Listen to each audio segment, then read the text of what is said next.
এই খলিলের সাথে, খলিল এবং দোভালের সাথে যে বৈঠক, এই বৈঠকে এরা সবাই উপস্থিত ছিল। এই যে অ্যাটাক না করে, আক্রমণ না করে, রক্তক্ষয় না করে, যুদ্ধ না করে যে যাতে আসা যায়, এই জন্যই দোহাতে এই আলোচনাটা বসছে। দোহার আলোচনাটা অবশ্যই পজিটিভ হবে, কারণ আমেরিকা যেহেতু তার সেই অরিজিনাল জায়গায় ফিরে আসছে এবং এই রিজিয়নে আপনার এখানে ধরুন ঝড় উঠলে, ধরুন এই এলাকায় ঝড় উঠলে তো বাংলাদেশে ঝড় উঠলে তো ইন্ডিয়ার এতে গিয়েও ঝড়টা এফেক্ট করে, তাই না?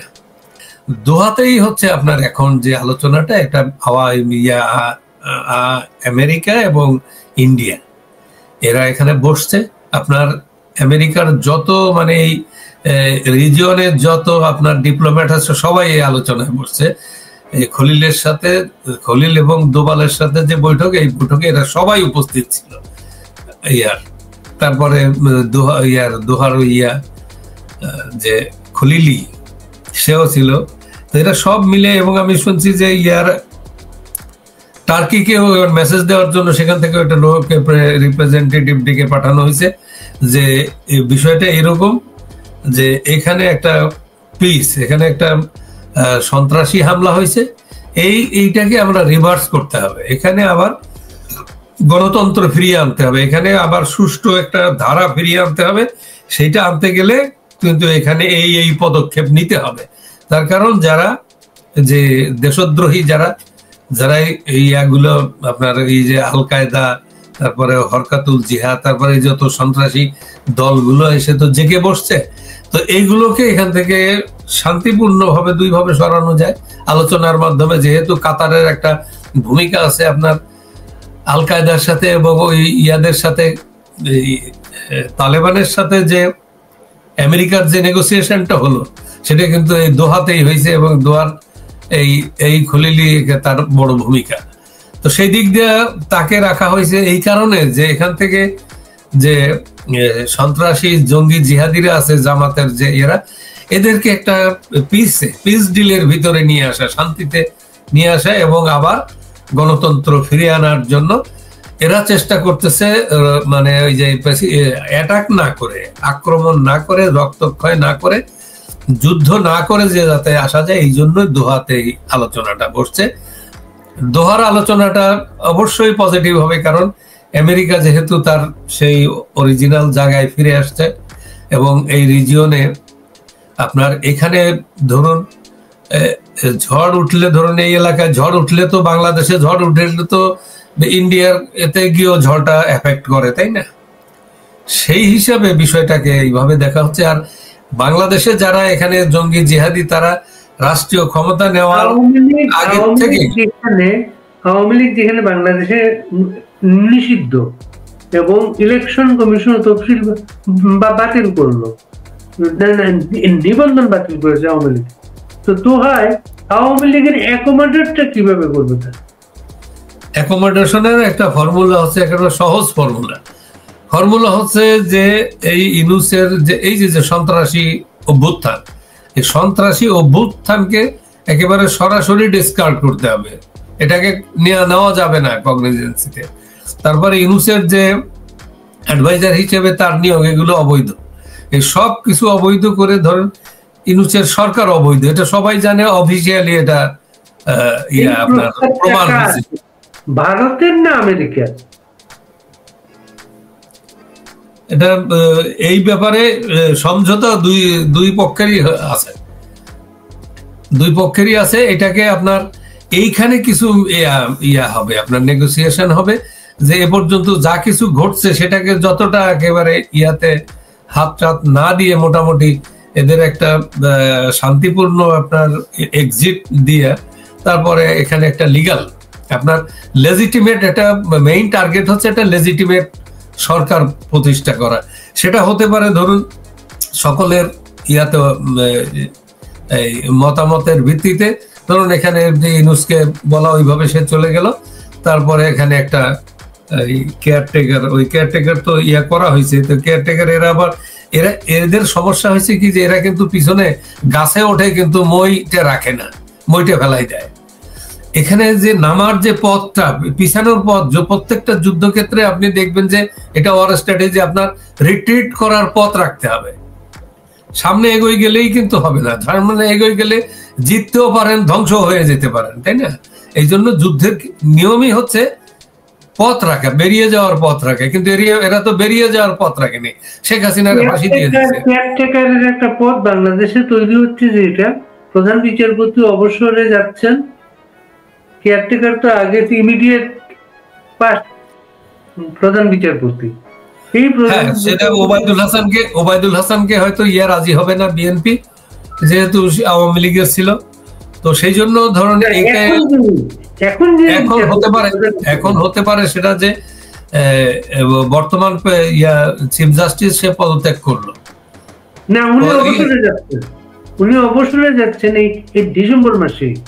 হ্যাঁ, ডিসেম্বরে সে অবসরে গেলেই তাকে জানুয়ারিতে ফেব্রুয়ারিতে গিয়ে তাকে, বা অবসরে যাওয়ার সাথে সাথেই তাকে করা যায়। এটা যদি আওয়ামী লীগ রাজি হয়, বিএনপি নিবে, জামাত নিবে তারা, তো সেই দিক দিয়ে আওয়ামী লীগের উপর নির্ভর করবে যে আওয়ামী লীগে তাকে রাজি হবে কিনা। তো এখন আলোচনাটা কিন্তু হচ্ছে একেবারে আপনার রিয়েল অর্থে বাংলাদেশের যারা প্লেয়ার তাদের নিয়েই কিন্তু দোহাতে আলোচনা হচ্ছে, তাদেরকে রেখেই আলোচনা হচ্ছে, তাদেরকে ধরেই যে বিএনপি একটা বড় দল, আওয়ামী লীগ একটা বড় দল, তারপরে আর যারা আছে সবাইকে নিয়ে যে একটা ইনক্লুসিভ, এই ইনক্লুসিভ শব্দটাই ওখানে বেশি করে। বিএনপি, জামাত সহ যে দলগুলো এখন আছে দেশে ফিল্ডে, তাদের সবার কাছে শত্রু দলের নাম হচ্ছে আওয়ামী লীগ। ওই মানসিকতা চেঞ্জ করতে হবে। ওই মানসিকতা রেখে পৃথিবীর কেউ এটা এন্ডোর্স করবে না। পৃথিবী জানে যে একদল হেরে যায়, আবার সে তাকে সুযোগ দিতে হয়, সে নির্বাচনে আসে। আপনার জার্মানিতে হিটলারের দল আছে না, প্রাইজ দিতে গেছিল হিটলারের দল, তো বিভিন্ন ভাবে প্যাচ আপ করে ওটাকে। শেখ হাসিনা সর্বশেষ একটা বক্তব্যে বলেছেন যে তার গভর্নমেন্টকে উৎখাতের পিছনে আমেরিকার ভূমিকা ছিল না। এটা কি দোহা বৈঠকের ক্ষেত্র তৈরির একটা ফাউন্ডেশন মনে করেন? এইটা ধরেন আপনি, এটা আপনার দুইটা জিনিস থাকে, একটা হচ্ছে রণনীতি আর একটা রণকৌশল। নীতিটা চেঞ্জ হয় না, কৌশলটা চেঞ্জ হয়। তো সেই দিক দিয়ে হয়তো কৌশলটা চেঞ্জ হচ্ছে একটা কম্প্রোমাইজে যাওয়ার জন্য। যারা ঘটনাটা ঘটিয়েছে তাদেরকে রিং এ রাখতে এ কথাটা বলার দরকার আছে। আবার যেখানে শেখ হাসিনাকে তারা একটা সাজা দিয়েছে, তাদের মূল টার্গেট শেখ হাসিনা যদি আওয়ামী লীগ যদি ইলেকশন করতে না পারে, মূল টার্গেটটা তাদের সেইটা। আমি বলি সে ইনুসকে তো সাজা দেওয়া হয়েছিল, সেই ইনুস তো প্রধান হইলো, চিফ অ্যাডভাইজার হয়ে গেল, কাজে এগুলো কোনো বাধা না। শেখ হাসিনাকে আবার ওখানে রেস্টোর করা এটা কোনো ব্যাপারই না, এটা জাস্ট একমত হওয়া এবং খালি ডিক্লার দেওয়া যে হ্যাঁ এই কাজগুলো, যে কাজগুলো হয়েছে এগুলোকে অবৈধ ঘোষণা করা। এই পর্যন্ত এই সরকারের যে কাজগুলো এটাকে অবৈধ ঘোষণা করলেই আপনার শেষ হয়ে গেল। আপনি আপনার অনুসন্ধানে দোহা বৈঠকের যে ফোকাসটা দিলেন, যে আলোটা ফেললেন, এটার কোনো প্রভাব বাংলাদেশের গভর্নমেন্টের কারো মুখেও নাই, বা এই মেসেজটা বিএনপি জামাত কারো কাছেই নাই কিন্তু, বা ওদের কোনো প্রকাশে সেটা কিন্তু বোঝা যাচ্ছে না। সেটা এদের যে এই বাংলাদেশ সরকার কার নেতৃত্বে, ইনুসের নেতৃত্বে, জামাতের যে এজেন্ডা আর ইনুসের এজেন্ডার ভিতরে কিন্তু এখন কোনো পার্থক্য নাই। যার জন্য আপনি দেখেন খলিল তো গেছে দোহায়, খলিল তো দিল্লিতে গেছে, দোহায় গেছে, এটা তো বাস্তব। তারপরে খলিলকে এখান থেকে এক অফিসার চিঠি দিছে তাকে যে আপনি যে কয়দিন আলোচনা হবে তার বাইরে একদিনও আপনি 1 ঘন্টাও থাকবেন না। এটা কেমন কথা হইলো? একজন দোবালরে, ইন্ডিয়ার এমন কেউ আছে যে দোবালরে এই কথা বলতে পারে চিঠি দিয়ে? এদের বিষয়টা এরা তো হয় কি, এরা জানে যে এটা তাদের, যেভাবে তারা ওই যে বললাম না যে মইটা তারা রাখে নাই, ফেলে দিছে, গাছে উঠছে কিন্তু মইটা ফেলে দিছে, যার জন্য ওদের পালানোর। এখানে খলিলটার সঙ্গে কার লোক? এটি বাংলাদেশের নিরাপত্তা উপদেষ্টা, ইউনুসের লোক না আমেরিকার লোক? সে না, ইউনুসও যার লোক, খলিলও তার লোক।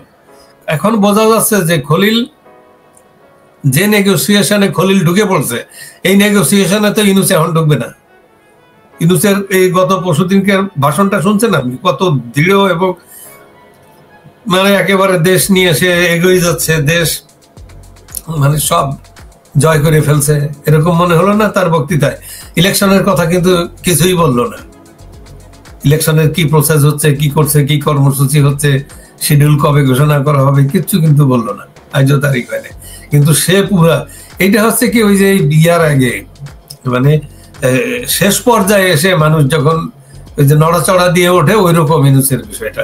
ইউনূস এখন আসলে আজকের একটা নিউজ বলা হচ্ছে যে দুজন ছাত্র উপদেষ্টা আছেন, মাহফুজ এবং আসিফ, এই দুজন পদত্যাগ করবেন না, এই দুজন ইলেকশনও করবেন না, তারা স্যাক্রিফাইস করবেন। মানে ওরা বুঝে ইলেকশনও হচ্ছে না, এর জন্য তারা পদত্যাগের দরকার নেই, সে একবারই। হ্যাঁ, যতক্ষণ থাকা যায় ক্ষমতায়। ও ইলেকশন যে হচ্ছে না এটা তো ওরা জানে, ইউনূস জানে, জামাতও জানে। একটা প্রসেস যেখানে খালেদা জিয়ার শারীরিক অবস্থার কারণে বিএনপি তার বিজয় দিবসের সমস্ত কর্মসূচি পূর্ণ করছে, তারা এগুলো করতে পারবে না এখন। খালেদা জিয়ার যদি শারীরিক অবস্থার কোনো ঘটনা ঘটে, তাহলে বিএনপি তখন ইলেকশনের জন্য তো প্রস্তুত না, কারণ তারেক রহমান এই মুহূর্তে খালেদা জিয়ার যদি খোদা না করুক, খালেদা জিয়া যদি মারা যান, এই মুহূর্তে এই ডিবাকেলটা কাটানোর জন্য বিএনপি খুব ক্রাইসিসে পড়বে। যেহেতু তারেক বাইরে, তারেক এখানে বসে 1-to-1 যাদের রিসেন্টমেন্ট আছে 1-to-1 কথা বলতে হয়, সেগুলো বাইরে ফোন করে যেটা হয়, সামনে কথা বললে অনেক কাজ হয়। কাজেই সেটা যেহেতু হচ্ছে না, এখন খালেদা জিয়ার বিদায়টা খুব পেইনফুল হবে বিএনপির জন্য, বিএনপির এক্সিস্টেন্সিয়াল প্রবলেম আসবে। আজকে আমাদের এখানে একজন আলোচক বিলাতের সুজাত মনসুর বলেছেন, খালেদা জিয়ার মৃত্যুর সঙ্গে সঙ্গে বিএনপিরও মৃত্যু ঘটবে। কথাটা ঠিকই বলছে, কিন্তু ওইভাবে এত তাড়াতাড়ি এটা তো বললে হয় যে তারা ওইটা নিতে পারবে না। সুজাত মনসুর ঠিকই বলছে যে এটা আরেকটা ব্যাপার ভাই, শরীফ ভাই, এই বাংলাদেশের মিডিয়াতে একটা আলোচনা হচ্ছে, ইউনূস গভর্নমেন্ট কোন একটা লবিশ ফার্মের মাধ্যমে 600 কোটি টাকার ডিল, মানে শেখ হাসিনা এবং আসাদুজ্জামান কামালকে আনা। শেখ হাসিনা আনতে পারবে না, তারা জানে। আসাদুজ্জামান কামালকে আনা যাবে এমন একটা ধারণা থেকে প্রেস সচিব বলছিলেন আসাদুজ্জামান কামালকে দিয়ে এই আনা শুরু হবে। কিন্তু আজকে পররাষ্ট্র উপদেষ্টা আবার বলছেন আসাদুজ্জামান কামালের লোকেশনই তারা জানেন না অফিসিয়ালি, এবং এই ধরনের কোনো উদ্যোগের কথাও তারা জানেন না। আমি বলি আপনাকে, এই ইউনূসের পাশে যারা আছে, এই যে মিডিয়াতে এই লোকটা সবসময় বিজি থাকে, কনকক্ট সামথিং। এরা আকাশ কুসুম চিন্তা করে, এটা কিন্তু বাস্তবের ভিতরে এরা নাই, এদের ইজ্জতও নাই। এরা বাইলেটারাল টক্সে গিয়ে ওরা নিজেরা ম্যানুফ্যাকচার করে ফেলে। তো এই জন্য এদের কথার কোনো ক্রেডিবিলিটি নেই, কিছু নেই। এদের কথা আপনার ইয়াতেই নেওয়ার দরকার নেই, আপনার কগনিজেন্সিতে নেওয়ার কোনো দরকার নাই। এরা তো আপনার এ পর্যন্ত যা দেখাইছে, এদের কারো কাছে, ওদের নিজেদের ভিতরেও নিজেরা বিশ্বাস করে না ওরা কি করতেছে। ওরা যে একেবারে একটা ফালতু, এটা নিজেরা প্রমাণ দিয়ে দিছে। কাজে এগুলো দিয়ে হবে না। এগুলো যে শুধু কামালকে, এটা কোনো হিসাবের ভিতরেই তো পড়ে না। ক্যালকুলেশন করলে, মানুষ ষড়যন্ত্র করলে তো ক্যালকুলেশনটা ঠিক রাখে, যেটা ক্রেডিবল হয় কিছুদিনের জন্য হলেও। কামাল রেডি কি করবে? শেখ হাসিনা যদি ফিরে আসে, কামাল রেডি কি করবে? ওরকম 10টা 50টা কামাল তো শেখ হাসিনার পাশেই আছে। উল্টো শেখ হাসিনা এখন বলা শুরু করছেন, প্লেন পাঠান, আমি চলে আসবো। হ্যাঁ, বলছে, আমি এটার তো কোনো উত্তর দিতে পারেনি। তোমরা আমাকে খোঁজার দরকার নেই, প্লেন পাঠাও, আমি চলে আসছি। আরেকটা ভাই, আপনি আজকে যে কথাটা তুললেন এখানে, যেটা দোহা বৈঠকের ব্যাপারটা, আমেরিকান একটা উদ্যোগটা হচ্ছে এখানে ভারতও শরিক, আওয়ামী লীগকে সহ ইলেকশন হইতে হবে, মূল প্রক্রিয়াটা আপনার। কিন্তু আমেরিকার স্বার্থ কি তার ছাড়বে? বাংলাদেশে যেগুলো সে বন্দর টন্দর সবকিছু নিয়ে গেছে, এই স্বার্থ কি আমেরিকা ছাড়বে যে কোনো উদ্যোগে? এখানে একটা কম্প্রোমাইজ ফর্মুলা আছে, দুই দেশেরই স্বার্থ। ট্রাম্পকেও তো তার দেশে দেখাইতে হবে যে আমি I want to make America great again. তার বিরুদ্ধে, এই ডক্ট্রিনের বিরুদ্ধে আমি কোনো কাজ করিনি, এটা তাকে বলতে হবে। এটা তার দেশের অব্লিগেশন। ভারতের অব্লিগেশন তো একেবারে সরাসরি যে এইখানে বাংলাদেশের চারিদিকেই ভারত, ইভেন বঙ্গোপসাগরেও ভারত এসে বসে আছে। তো সেই দিক দিয়ে আপনার বাংলাদেশকে কোনো অবস্থাতেই ভারত ইগনোর করতে পারবে না। বাংলাদেশে আপনি দেখেন, বাংলাদেশের সাথে তো কোনো সমস্যা ছিল না। আপনার ওই 10 ট্রাক অস্ত্র, উলফা, এগুলোর সমস্যা তো বিএনপি সরকার তৈরি করছে। বিএনপি তো পারতো এগুলোকে না দিয়ে, যে দরকার কি খোঁচাখুচি করার। আমি এই কথাটা সবসময় বলি যে ভারতের সাথে আমি কনফ্লিক্টে যাইতে পারবো না। আমাকে ইভেন আমি যদি ভারতের সমান শক্তির অধিকারী হই, তাও আমি কারোর সাথে কনফ্লিক্টে যাব না, আনলেস মাই কান্ট্রি ইজ থ্রেটেড, কান্ট্রির এক্সিস্টেন্স ইজ থ্রেটেড। আমি কম্প্রোমাইজে যাব, আমি কোঅপারেশনে যাব। কোঅপারেশনে গিয়ে আমি 140 কোটি লোকের বাজার, এটা কি চিন্তা করা যায় কত বড় বাজার? আমেরিকা এটার জন্য বসে আছে। এই বাজার, ইন্ডিয়ার কৃষি মার্কেটে ঢোকার জন্য আমেরিকার প্রথম দাবি হচ্ছে এখানে যা প্রোডাক্ট হচ্ছে সেখানে আমি ইনভেস্ট করব, আমি সেই করব, তা করব, অনেক কিছু। এই ইন্ডিয়া কোনো অবস্থাতে তার এই এগ্রিকালচারে ঢুকতে দিচ্ছে না। তারপরে ওষুধের ব্যাপারে ইন্ডিয়া হচ্ছে চ্যাম্পিয়ন ওষুধ প্রোডাকশনের ভিতর দিয়ে। তো এত মানুষের বাজার, এখানে আপনি একটা জিনিস যেভাবে আলোচনাটা ক্লোজ করলেন, দোহা বৈঠক, আওয়ামী লীগকে ইলেকশনে অ্যাকোমোডেট করা এবং আমেরিকান প্রস্তাবগুলো মেনে নেওয়া, মানে হচ্ছে আওয়ামী লীগের কম্প্রোমাইজ কি এই ইউনিট গভর্নমেন্টে বন্দর টন্দর যেগুলো করেছে এগুলো আওয়ামী লীগকে মেনে নিয়ে কম্প্রোমাইজ করতে হবে। এগুলোর আমার মনে হয় এইখানে একটা কম্প্রোমাইজ আছে। কম্প্রোমাইজ মানে কি? এখানে একটা প্রেস্টিজিয়াস, এই যে বুশ একবার বলছিল যে we want piece but with Prestige, এরকম ওরা থিওরি বাইর করে ফেলায়। আপনি চিন্তা করেন না, দেখবেন যে সবাই খুশি থাকবে। আপনার শেখ হাসিনাকে মানে গণতন্ত্র ফ্যাসিলিটেট করা আর শেখ হাসিনাকে আনা একই কথা। এখানে ডেমোক্রেসি ফ্যাসিলিটেট করতে হলে শেখ হাসিনাকে আনতেই হবে। আর শেখ হাসিনাকে, এই দোহা বৈঠকটার অর্থই হচ্ছে এখানে গণতন্ত্র ফ্যাসিলিটেট করা, শেখ হাসিনাকে প্রোভাইড করা।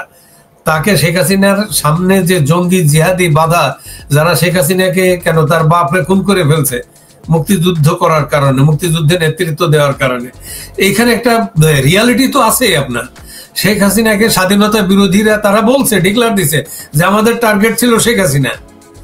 শেখ হাসিনা তো বলে নেই আমার টার্গেট কারা কারা কারা, কোনোদিন। তার ক্ষমতা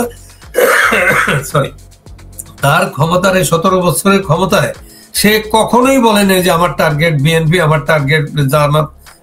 আমি সে কোনো ইয়াতে জনসভায় বোমা মারেনি, পারতো না বোমা মারতে। শেখ হাসিনা কি তার লোকজন নাই? তারা কি বোমা কিনতে পারতো না? তারা এসব করে নাই তো। এই নীতি নেই, পেট্রোল বোমা মারছে শেখ হাসিনার লোক কোনোদিন? তো এই যে জিনিসগুলো, এগুলো তো বাংলা ভাই তৈরি করা। এটা হচ্ছে কি একটা খালেদা জিয়া এবং শেখ হাসিনা, বিএনপি এবং আওয়ামী লীগ, এটা দুইটা একেবারে টু ডিফারেন্ট থিং। এদের বিএনপি ক্ষমতায় গেলে আপনার জঙ্গি জিহাদিরা অটোমেটিক লাফাইতে থাকে। আপনার বর্ষা হলেই যেমন কেঁচো, সাপ, এই বিভিন্ন জিনিস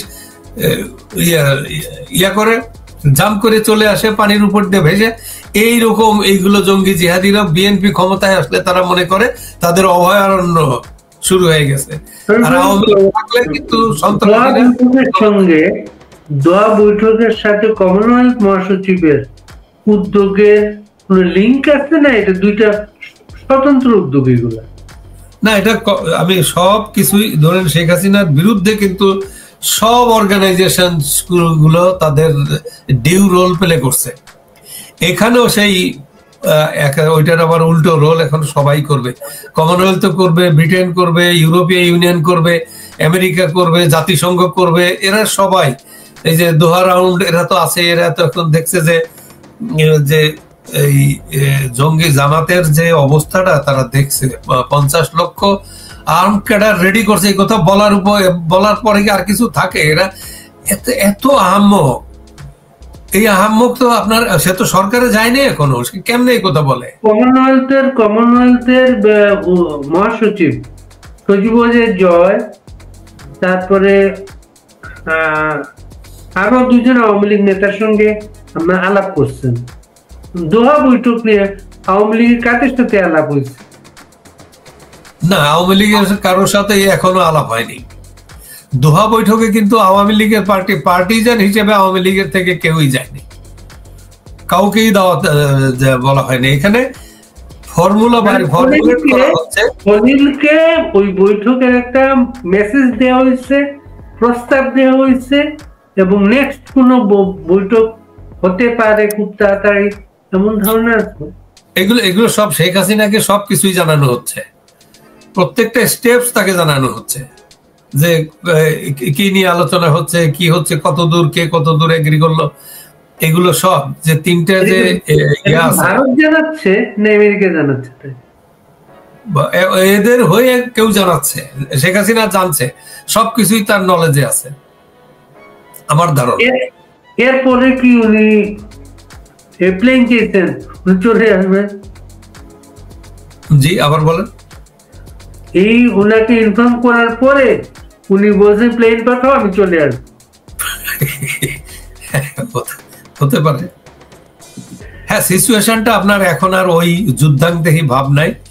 মানে এখানে শুনেন, এখানে আমার কিছু বন্ধু বান্ধব আছে তো, দীর্ঘদিন সাংবাদিকতা করি, তো তাদের আবার কিন্তু প্রত্যেকটা বড় বড় যারা রোল প্লে করে যে এমবেসি গুলো, তাদের আবার কি প্লেয়ারদের সাথে ওদের আবার খাতির। তো একদিন এক হোটেলের মালিক আমাকে বলল যে ভাই নেতৃত্ব নাই। কেন?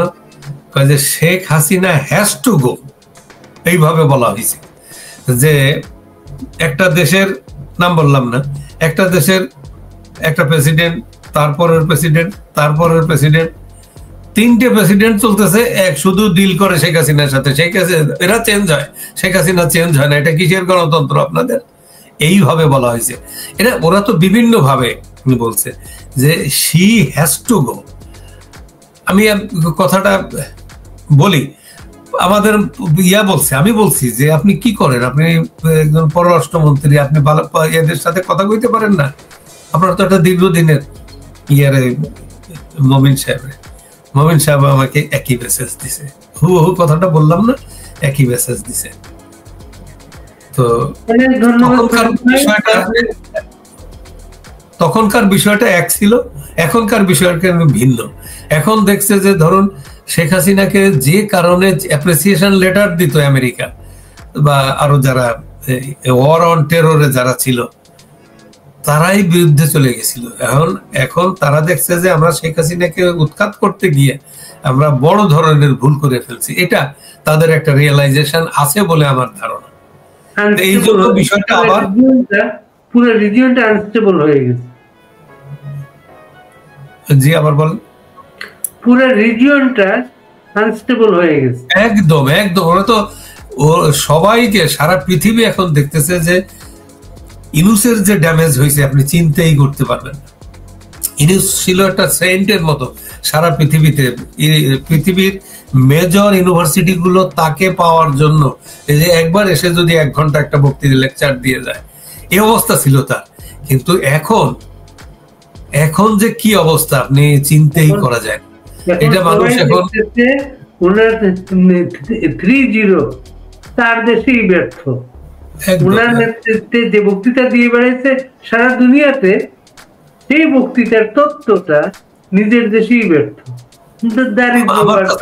আমার কাছে একটা জিনিস আমার কাছে লাগছে, ইউনুসকে খানিকটা আহাম্মক মনে হয়েছে যে আমেরিকায় এসে যদি বলে সোশ্যাল বিজনেস আর সোশ্যাল ব্যাংকিং, আমেরিকা বলে, প্রাউড করে বলে যে আমরা হচ্ছে ক্যাপিটালিস্ট ইকোনমি আমাদের।